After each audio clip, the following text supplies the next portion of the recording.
আসসালামু আলাইকুম সুপ্রিয় অষ্টম শ্রেণীর শিক্ষার্থীরা। অষ্টম শ্রেণীর বিজ্ঞান টিউটোরিয়ালে তোমাদেরকে স্বাগতম।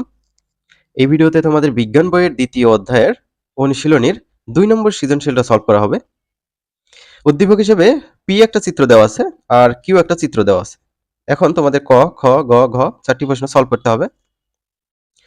তো চিত্রের দিকে আমরা একটু হালকা করে খেয়াল করে নেই। পি চিত্রে দেখো এখানে 2n থেকে n এবং n হয়েছে। এখানে 2n থেকে 2n 2n হয়েছে।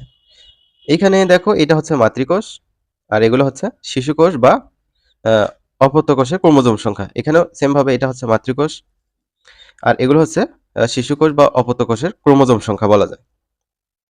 এটা হচ্ছে মিওসিস কোষ বিভাজনে ঘটে, অর্থাৎ অপত্য কোষের ক্রোমোজোম সংখ্যা মাতৃকোষের অর্ধেক। দেখো এখানে n আর এখানে 2n, তো 2n এর অর্ধেক কি n। এখানে দেখো n, এটা কি 2n এর অর্ধেক তো n, তাই না? তো ডান পাশে কিউ চিত্রে এটা হচ্ছে মাইটোসিস কোষ বিভাজন। তো মাইটোসিস কোষ বিভাজনে কি ঘটে? অপত্য কোষের ক্রোমোজোম সংখ্যা মাতৃকোষের সমান থাকে। অপত্য কোষের ক্রোমোজোম সংখ্যা কি থাকে? মাতৃকোষের সমান থাকে। এখানে 2n ছিল, এখানেও 2n দেখতে পাচ্ছ। চলো আমরা এই যে ক নম্বরটা সলভ করি।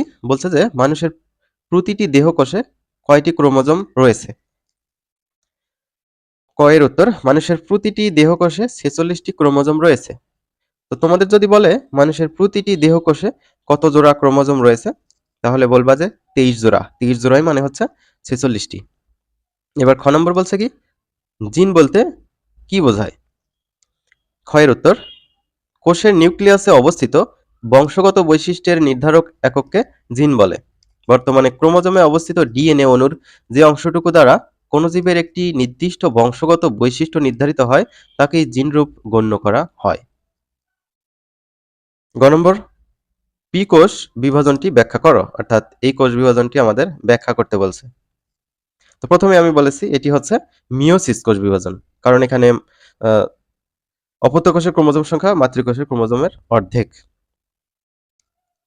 পি কোষ বিভাজনটি হলো মিওসিস কোষ বিভাজন। মিওসিস কোষ বিভাজনে প্রধানত জীবের জনন কোষ বা গ্যামেট সৃষ্টির সময় জনন মাতৃকোষে ঘটে।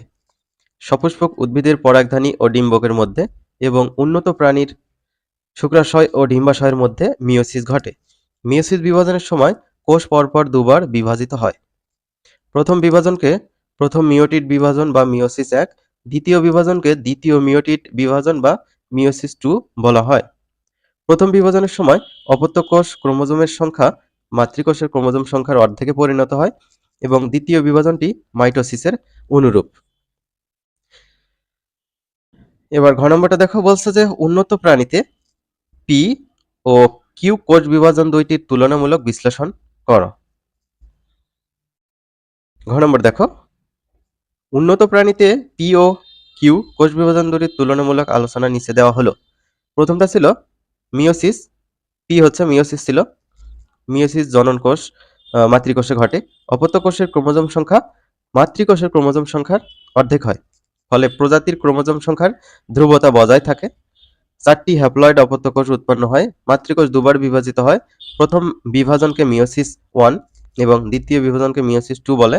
জনন কোষ সৃষ্টি করা মিওসিসের উদ্দেশ্য। এরপর কিউ। তো কিউ হচ্ছে আমাদের এখন ব্যাখ্যা করতে হবে। তো কিউ হচ্ছে মাইটোসিস কোষ বিভাজনের। মাইটোসিস দেহ মাতৃকোষে ঘটে। অপত্য কোষের ক্রোমোজোম সংখ্যা মাতৃকোষের ক্রোমোজোম সংখ্যার সমান থাকে। এখানে দেখো এটা হচ্ছে মাতৃকোষ আর এটা হচ্ছে অপত্য কোষ বা শিশুকোষ। সেম কিন্তু আছে ক্রোমোজোম 2n 2n, এখানে কিন্তু সেম আছে।